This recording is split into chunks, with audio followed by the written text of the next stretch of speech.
ចាំមើលលោកប្រធានាធិបតីដូណាល់ត្រាំព្រមធ្វើតាមប្រធានាធិបតីវ្លាឌីមៀពូទីនដែរឬទេ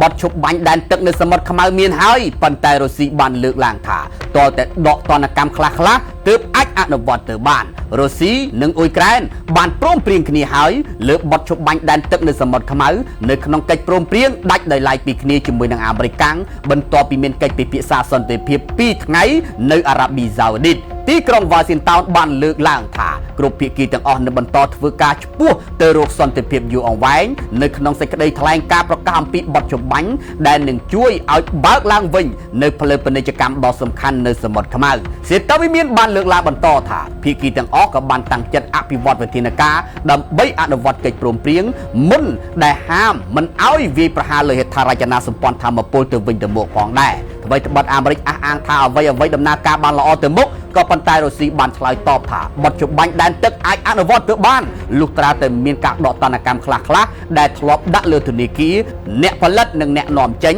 ដែលជាប់ពាក់ព័ន្ធទៅនឹងពាណិជ្ជកម្មចំណីអាហារនិងជីរបស់រុស្ស៊ីជាមុនសិនពេលអ្នកកាសែតសួរនាំរឿងលើកលែងទណ្ឌកម្មនេះលោកដូណាល់ត្រាំបានឆ្លើយតបថាឥឡូវយើងកំពុងតែតែងគិតគូរអំពីបញ្ហានេះហើយព្រោះនៅក្នុងសេចក្តីថ្លែងការណ៍របស់ទីក្រុងវ៉ាស៊ីនតោនបានលើកឡើងរួចហើយថាអាមេរិកនឹងជួយរុស្ស៊ីនៅក្នុងការស្ដារការនាំចេញជីនិងផលិតផលចំណីអាហារទៅកាន់ទីផ្សារពិភពលោកឡើងវិញឃើញលោកត្រាំហាក់ព្រមធ្វើតាមអ្វីដែលលោកពូទីនចង់បានយ៉ាងដូចនេះលោកប្រធានាធិបតីវឡូឌីមៀហ្សេឡែនស្គីបានចេញមកចាត់ទុកជំហររបស់អាមេរិកថាខ្សោយហើយលោកក៏បានជំរុញឲ្យមានការដាក់ទណ្ឌកម្មខ្លាំងទៅលើរុស្ស៊ីនិងស្នើសុំឲ្យមានការផ្ដល់ជំនួយយោធាពីអាមេរិកបន្ថែមទៀតផងដែរបើនៅក្នុងករណីរុស្ស៊ីលិបទឹកដីរបស់ខ្លួនលោកសេឡែនស្គីក៏បានបន្ថែមផងដែរថាឥឡូវនេះអ៊ុយក្រែនព្រមទទួលយកបទឈប់បាញ់នៅដែនទឹកហើយហេតុដូច្នេះចាំមើលថាតើគេមានលេសអ្វីមកចោទថាអ៊ុយក្រែនមានបំណងចង់អូសបន្លាយឲ្យសង្គ្រាមបន្តយូរតទៅមុខទៀតនោះ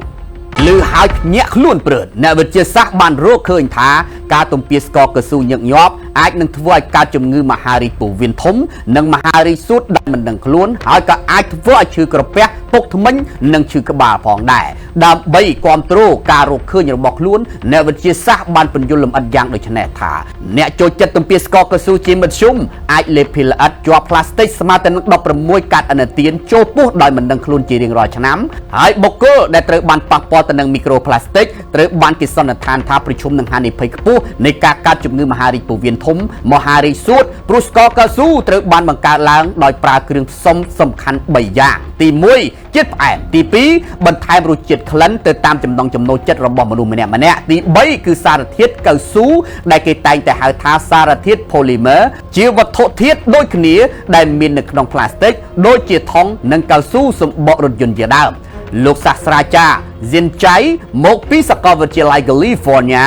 Los Angeles បានពន្យល់ថាបើយោងទៅតាមលទ្ធផលនៃការស្រាវជ្រាវបានបង្ហាញថា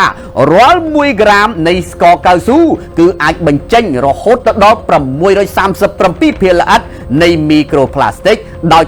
94%បញ្ចេញពេលទំពានៅក្នុងរយៈពេល8នាទីដំបូងហេតុដូច្នេះការទំពាស្ករកៅស៊ូអាចនាំទៅរកការទទួលទានមីក្រូផ្លាស្ទិកចូលទៅក្នុងពោះវៀនដោយផ្ទាល់ដែលករណីនេះអាចបង្កគ្រោះថ្នាក់ទៅដល់សុខភាពយ៉ាងធ្ងន់ធ្ងរបើបន្តធ្វើទម្លាប់បែបនេះក្នុងរយៈពេលយូរអង្វែងប៉ុន្តែអ្នកវិទ្យាសាស្ត្រក៏បានប្រាប់អំពីវិធីកាត់បន្ថយហានិភ័យនៃការកើតជំងឺមហារីកផងដែរនោះគឺត្រូវទំពាស្ករកៅស៊ូនៅក្នុងមួយគ្រាប់ឬក៏មួយបន្ទះឲ្យបានយូរឲ្យអស់ជាតិកុំឧស្សាហ៍បដូរថ្មីព្រោះធ្វើយ៉ាងដូចនេះអាចកាត់បន្ថយការទទួលទានស្ករកៅស៊ូបានក្រៅពីអាចបង្កឲ្យកើតជំងឺមហារីកការទំពាស្ករកៅស៊ូញឹកញាប់ក៏អាចធ្វើឲ្យឈឺក្រពះផងដែរដោយសារតែវាធ្វើឲ្យមានហ្គាសច្រើននៅក្នុងពោះវៀននិងធ្វើឲ្យដំណើរការអាស៊ីត reflux ដើរខុសប្រក្រតីលើសពីនេះទៅទៀតការទំពាស្ករកៅស៊ូញឹកញាប់អាចនឹងធ្វើឲ្យរយធ្គាមឈឺក្បាលនិងពុកធ្មេញផងដែរដោយសារតែស្ករកៅស៊ូមានផ្ទុកសារជាតិផ្អែមសុបនិមិត្ត